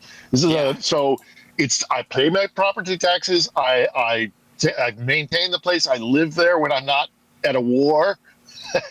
So that's your LA, your American permanent residence. Yeah, and I saw no nefarious ill intent or schemes, or it's just I got taken off the voter rolls. They tried to confirm I lived there. They couldn't confirm it. They took me off the roll. Okay, I will jump through the hoops that I need to do to get back on the roll because I'm going to vote. These guys, if they walk in and they're like, you're not on the voter roll, instantly it's a conspiracy theory. Instantly they go to that dark place of like, this is all, this is the secret cabal is keeping my ballot. They took me off the register specifically because they know that I'm going to vote for Trump. And so they don't want that. And so it goes instantly to this dark place. And they don't do the legwork. They don't do the hard work. If you want to go with the kind of reasoning behind right-wing violence, a lot of it, I would argue, any school shooter at all, no matter what their political or emotional reason for it, it's all ego. I'll show you I matter more than you do. That's what that always means. And even when people try to blame it on bullying, a lot of kids are bullied and respond a bunch of other ways. But an overactive ego causes people to go, I deserve to show you my pain in a way that takes you out of this world, and a bunch of other random people at the same time. Because again, these people don't just show up, shoot their bully, and leave. They open fire on crowds. For you let this happen to me, I'm more important to you. That's the ego of it. And there's a ton of that in maggot world. Like, look at Ted Nugent. When Ted Nugent is talking, it's like, I want my money back. I didn't offer to give my money to this Zelensky homosexual blah blah blah in Ukraine. I want my money back. I'm like, we all pay taxes together and get your dude elected. Have more popular attitudes. I mean, that's what a democracy is all about. Tough shit. You know what? Then I want, I guess people of Michigan would also want their money back from the local law enforcement, the local taxes they pay, for not throwing you in jail for being a pedophile years ago and getting around the law by adopting your sexual victim as a daughter because she was underage. Because incest isn't illegal in Michigan, like at that time. So fuck off. I'm sure everybody in Michigan wants their money back that they paid for law enforcement when you got away with it. Nobody else, I want my money back. They're not rounding up these draft dodgers who pretend to shit themselves in draft offices so they can get out of going to Vietnam and then side with the dude who pretended to have bone spurs years later. Because that's what Ted did. Yeah, and for a guy like me, look, I am very pro defense.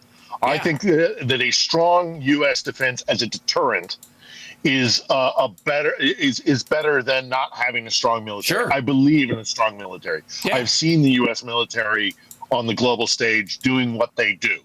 Mm-hmm. But even a guy like me, or let's say I was more radically anti-defense, and I started saying, I want my money back because why do we need 11 aircraft carriers? Well, that's not productive. This is we all pay into a tax system, and then it's decided how it is spent. But for Nugent, you don't get to pick and choose. Just like when you join the military, for example. You don't get to pick and choose the conflict or where you're deployed to. Once you sign on the dotted line that I am a taxpayer or I'm a member of the military or whatever it is that you join as a collective, once the collective, you are part of that collective, you have basically two choices, except when the collective makes a decision that you don't necessarily agree with, or leave that collective. Those are your two choices.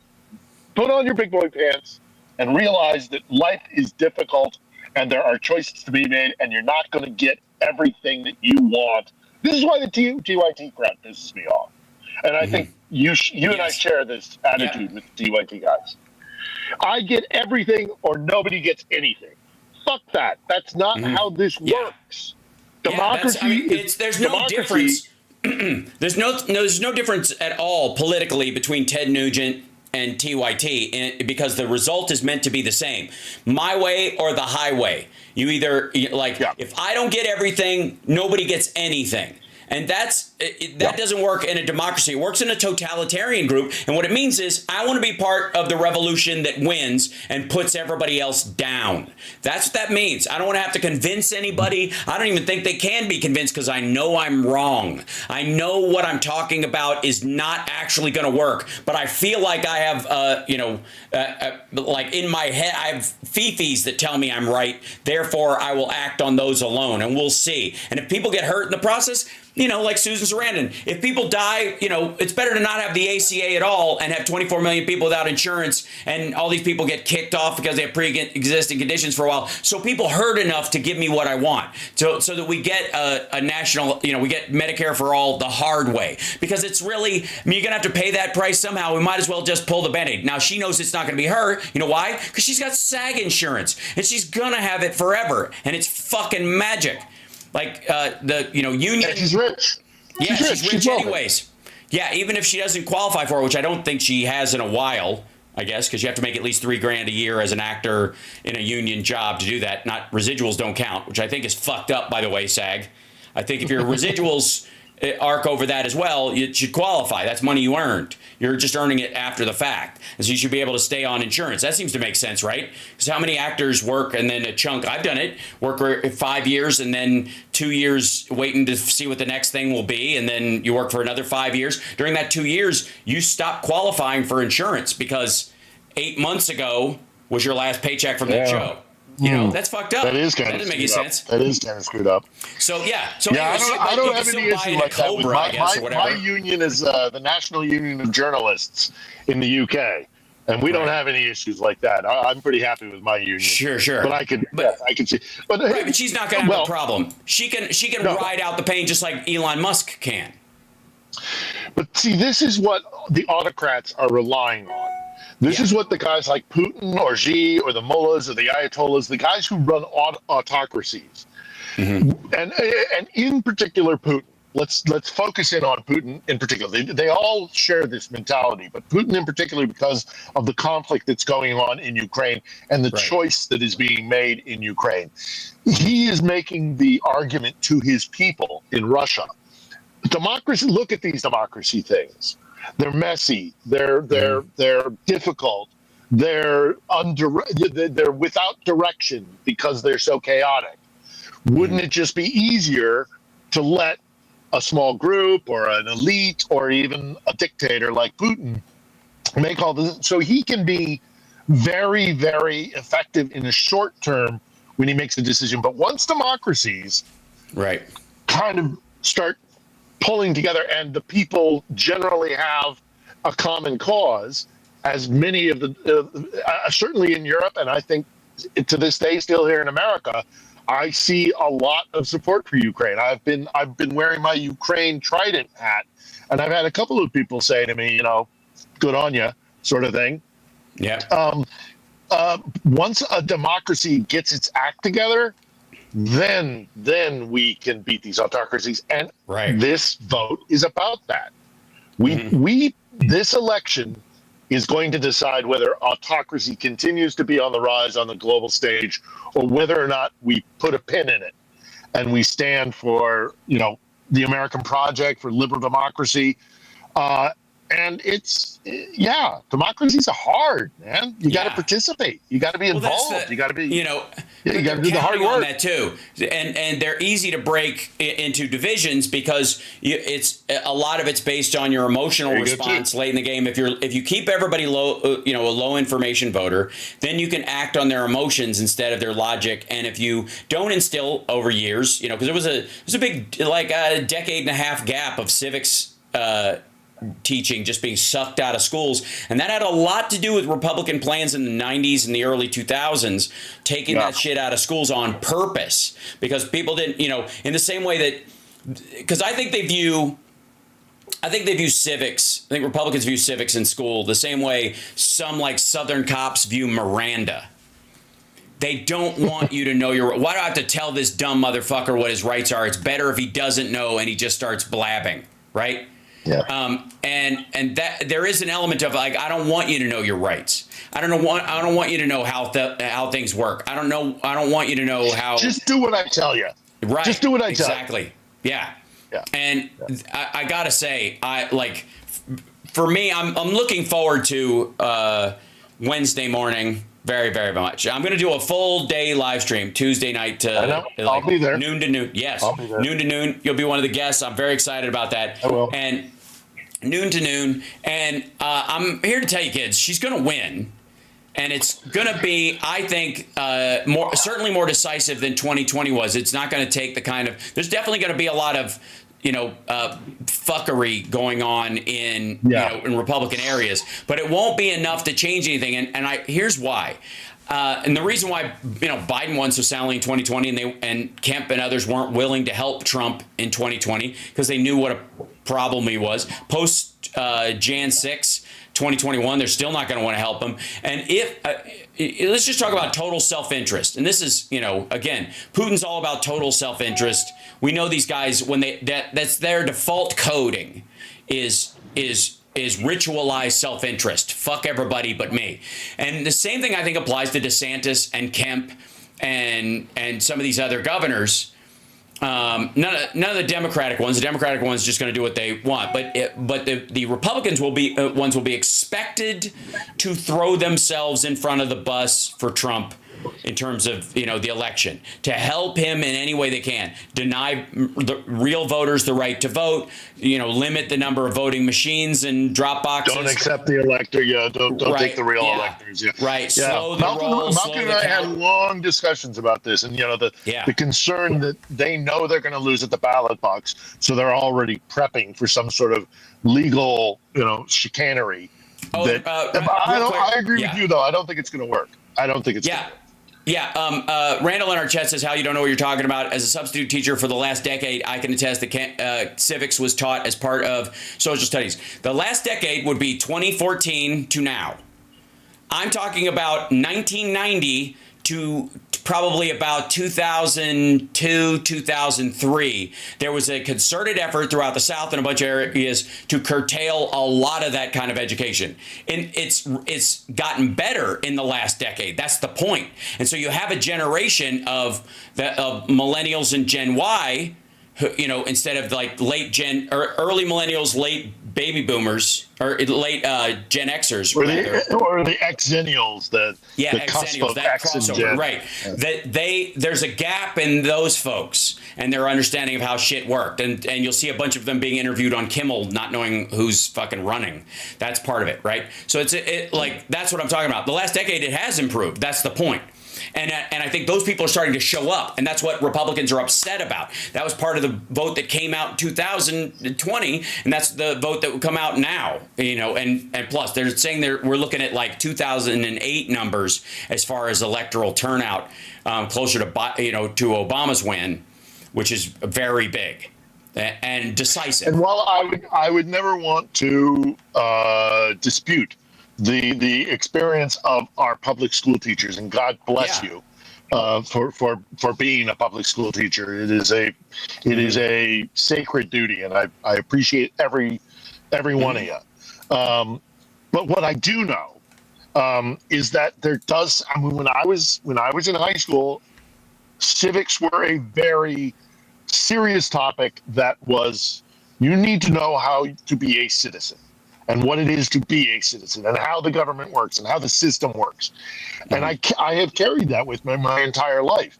I have met previous, and again, anecdotal, that's fine. I respect the experience of this teacher. But what I do see in our society writ large is a lack of understanding of how things, I mean, we don't have Schoolhouse Rock. Yeah. I know it sounds stupid. I know, but I mean, you want to do it with me? You want to do it with me, Hal? You know what song I'm talking about. Yes, I'm just a bill. Yes, I'm only a bill. You know this, right? I don't even have to tell you, Hal. Right. Yep.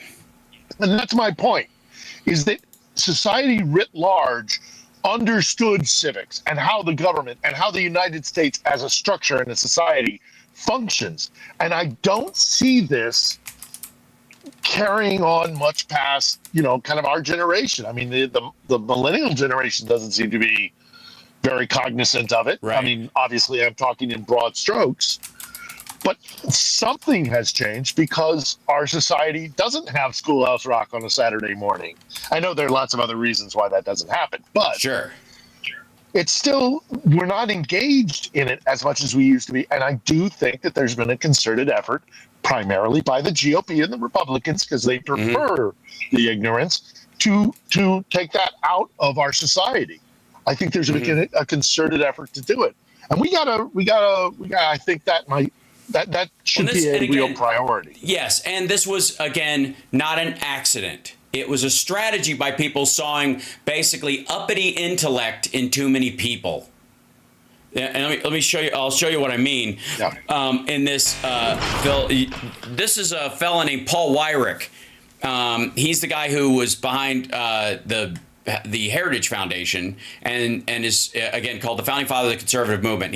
Ronald Reagan was sitting in the audience when he said this. So this is key. Hold on one second. Now, many of our Christians have what I call the goo-goo syndrome. Good government. They want everybody to vote. I don't want everybody to vote. Elections are not won by a majority of people. They never have been from the beginning of our country, and they are not now. As a matter of fact, our leverage in the elections, quite candidly, goes up as the voting populace goes down. Just directly saying it. They've always been with us. They've always been with us. Yep. They wrap themselves in the flag. They wrap themselves in the Constitution. But it's, again, performative. It's not. It's only in so much as the system. When the system works in their benefit, they're all about the Constitution and the flag. When things don't go their way, that's when that's how the reason why I put the Lincoln quote at the end of every episode of On the Edge. Okay? That is seminal to the message that I am trying to send out with that show. Democracy is hard. Democracy means lots of different disparate ideas coming together for a consensus and we moving together as a common people, even when we don't get everything we want. Yep. If we get to a place in Lincoln's quote, in the 1855 Swift letter that I put, the quote, that's where the quote comes from at the end of every episode. Yep. If you can't accept that a democracy means you don't get everything you want all the time, which is what an autocracy or a monarchy or whatever it is would deliver to you, then Lincoln says, I would rather move to a place like Russia where I don't have to pretend to love things like liberty. Right. You don't have to lie to yourself while you're in it. Right. That's right. And these guys like, LaRouche or Trump or I mean, take your pick. That side of that group, whether it's the America Firsters, the nativists, the Confederacy, the KKK, and now MAGA. They've always been with us. What the American project is not easy. It is not. You are not meant to be a lazy citizen.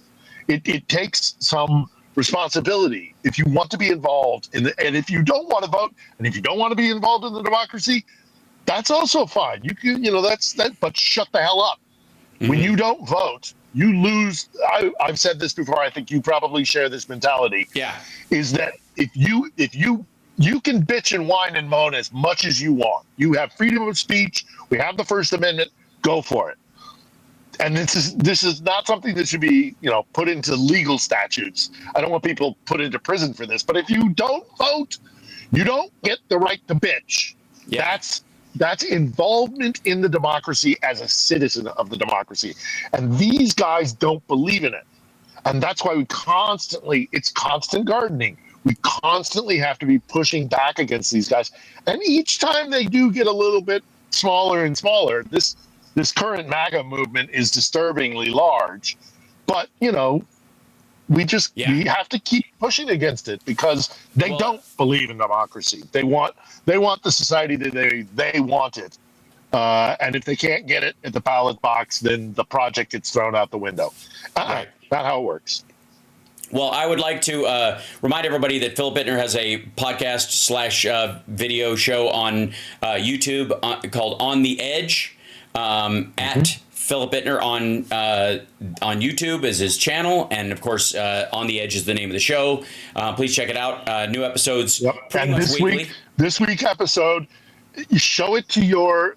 Well, what I did with this week's episode, I'm traveling, so we're in a guest studio, but we did have Malcolm on, and I wanted specifically to talk about Malcolm. It's a little bit out of character for what I normally do because we're talking current events and we're talking about, news. We're talking about what's happening now. And generally, I've used the show to do kind of more comprehensive, in-depth discussions. This is very prescient because this is such an important vote. We are calling this the On the Edge U.S. presidential special. That's what this episode is. It'll come out Sunday, as usual, 10 o'clock Pacific. Great. I believe it's 1900 Kiev time. It runs about an hour. We're editing it now, but I urge everybody to watch it. I urge you to show it to your friends because people generally do not consider foreign affairs when they go to the ballot box. This is just the American public. That's the way it goes. I'm not happy about it, but I recognize it. I think it is different this time. When you go to the ballot, I think this year, because of the threat of the war in Ukraine and obviously what's happening in the Holy Land. But regardless, these are reasons. We present reasons in this week's episode why you should think about Ukraine when you go and cast your ballot. And I know most of your audience probably gets this, and I'm preaching to the choir, but show it to somebody who doesn't. Show it to somebody who says, I don't understand why we're in Ukraine. I don't understand why we're getting it. It scares me. Are we going to go to World War III? All these other reasons, or why should I care about a place that's so far away? Why should I care about a forever war? And we dispute the idea that it's a forever war. But show it to somebody who might be influenced and might be questioning why what is happening in Ukraine should be in their minds when they go in to vote on Tuesday, because it's important. So I hope people will tune in, but I hope they'll share it more importantly than anything else, because it should be on your mind. What's happening in Ukraine will affect us here. Don't think we can't be isolationists. Yeah, agreed. And on that note, I also want to say I will see you tomorrow night at Sexy Liberal. And I want to ask you, because Halloween was last night, favorite horror film? Like, that's not Henry Portrait of a Killer. Henry Portrait of a Serial Killer. That's a real horror film, not fantasy. It's terrifying. Right. That's the stuff that scares me is a portrayal of a guy like Henry. Yeah, that's horror. Yeah, I don't do gore and I don't do jump scares. Never. I just watched like all the way through because I'd only seen part of it and some like breakdowns of it. Late Night with the Devil last night, which I heard that's good. Yeah, it's good. There are a couple of the actors that lap the other actors, and I see quite a bit of the page in it at different times. Might be due to budget constraints and speed of shooting and that kind of stuff, which you do in a situation like this. Is like 9 production companies, which means their money was all over the place, and they didn't, they jammed all that stuff in and stuff. But it's not quite like Mandy fuck with your head, but it's pretty close. I recommend, if you really want a horror film, Audition, it's a Japanese horror film, or Martyrs. Also both really scary, really fantastic, and Martyrs messes with is sort of it's a genre jumper in that every time you think you have the story figured out, it's one of those things where you're like, oh, she's talking to a ghost, I get it, okay, that person she's talking to is actually dead. Oh no, she's nuts.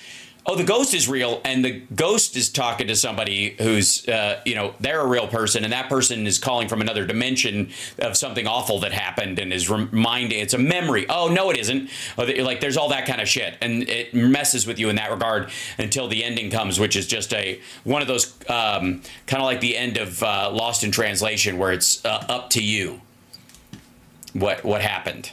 And what was the deciding factor? It's pretty great in that regard. So Martyrs and Audition. Audition's brutal. Fuck. Oh my God. Ugh. So good. But anyways, yes, and I've seen Henry Portrait of a Serial Killer. It's fantastic. So yeah, Great. much love, my Great brother. performance. Be safe, and safe drive down to LA or flight down, whatever you're doing. Gonna fly down. Excellent. And if you want to link up before the show, we can do that. We'll talk about it offline. Absolutely. And then aside from that, I think I'll probably be traveling, so I don't know as I'll be able to join you for the radio show tomorrow. I don't know if you're even doing it. Yes, I am. But obviously on Tuesday, I'll probably be traveling Saturday. That's okay. Tomorrow. Okay. So I might have to we'll miss. call in Boston Brian to do a airstrike. There you He'll go. come in. Yeah. There you go. And Brian, I want to get on Boston Brian's show on Sunday as well. Good idea. Who's trying to organize that. But then absolutely, certainly I'll be on with you on Election Day. And we'll stick it out together. Yes, we will. It's gonna be good. It's Appreciate anxious, it, but I think you're right. I think in Ever the end, forward. the American people will make the right choice. That's right. All right. Thank you, brother. I'll see you later. All right, man. Okay. Take care. All right. Talk to Bye. you soon. See you tomorrow. Okay. And there he goes, ladies and gentlemen. Philip Bittner. I want to show you something real quick. You're going to see a bunch of this over the next couple of days. Let's see if I can bring this up. So this is a person, I got to shrink this down, I think, because you can't really see the whole thing. I'll move it down. This is a person who is alleging that it says Thoughts Kentucky, they're trying to vote for Harris and they can't, and they won't let him. And then they vote for Harris and it lets them. See this? It keeps doing it. I can't. Oh, there we go. Oh, look at that. Okay. So here's what I think is happening. The voting machine company that works for them remedied it. The person voted properly, and they have not been able to replicate the problem on the same machine. So here's what happens.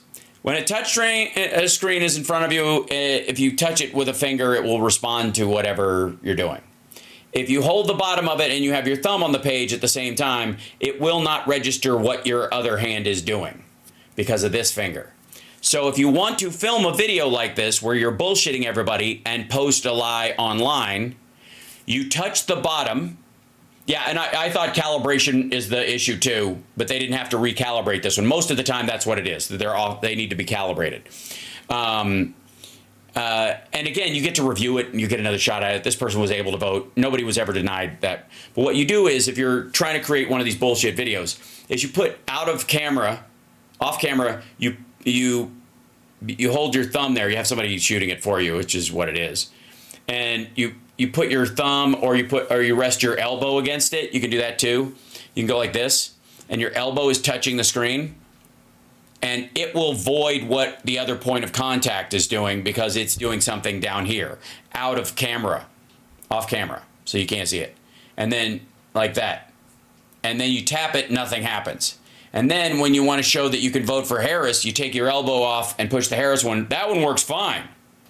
Tap it again, that goes off. But if I push this here, that's exactly what's happening. There's a bunch of this shit all over the place. Mr. WW, you're absolutely right. A lot of these mistakes, when they're actually mistakes, he was making the point, here it goes, omit deception, where's try to find your original one. But but what Mr. WW in the chat room was saying is that, it's a calibration error, which is you gotta, when you touch the pixels on the screen or the mesh that's on the screen that's basically invisible to your eye, but or the lasers that show where the finger is touching. If it thinks this is here, but what the content of the screen is here, you'll tap it and it'll put your finger in the wrong place. And if it's up a little bit, it would be, if it's too low, then every time they tapped it, it would do Kamala, which is what it did. It seemed to do when they were putting their finger down like this, which is, again, you can also tap it with your pinky as you're doing this. And it's just a way of, it's a shitty lie. But what they're more than likely doing is voiding with their elbow while they do it, because you'll only see their hand. You're going to see a bunch of this shit. It's all bullshit. They void it with their elbow, tap on here because they're filming with this. And then when they go, see, I can push her just fine. But when I try to push Trump, it won't let me do it. That's how you rig a shot like that. It's not hard. So the community notes on this says that, Kentucky election officials says the only such reported instance, and the ballot machines manufacturer says the problem was likely due to user error. Officials investigated the device but could not replicate the problem. So that you're going to see a bunch of that shit, chat room. You're going to see, a bunch of what did Trump call it? Skullduggery, rat fucking, and at the same time, let's see, where were we? We got again. There's so much news to cover. I'm not going to be able to do a show this afternoon because we're driving in for Sexy Liberal today. But I will be doing radio as normal, and then I'm going to do a late night show on Sunday whenever I get back, regular shows on Monday, and then a 24-hour stream on Election Day starting at noon. So I will start rolling at noon. I may at one point, switch locations. I'm mainly gonna set stuff up in my little living room area and just on the couch like I did last time, so that I can set up like the road rig effectively there. So hopefully I'll be able to just live stream that whole time, but I'll have guests on with me at different points, and it should be a good time. But the important thing is that she's gonna win. She's going to win, and I'm going to ride it out with you guys, even if you think it's going to be a nail-biter. There may be, possibly, some element of red mirage early in the day because of the expected number of Republican votes to come in when most Democrats have voted early. That idea. The thing is, it won't be as big as COVID because there's no reason to. A lot of Democrats are actually voting on the day as well. So I don't want you guys to get worried about it. I don't want you to stress. But even if you do, I will be here for you. That's what I do. It's my gig. I'm here. You're gonna be all right. You're gonna be in good hands. Okay, not scratchy, manly demon hands like Tucker Carlson is. All right, I'll see you guys later. I gotta hit the road. Take care of yourselves and take care of somebody else. And where is that button? There it is.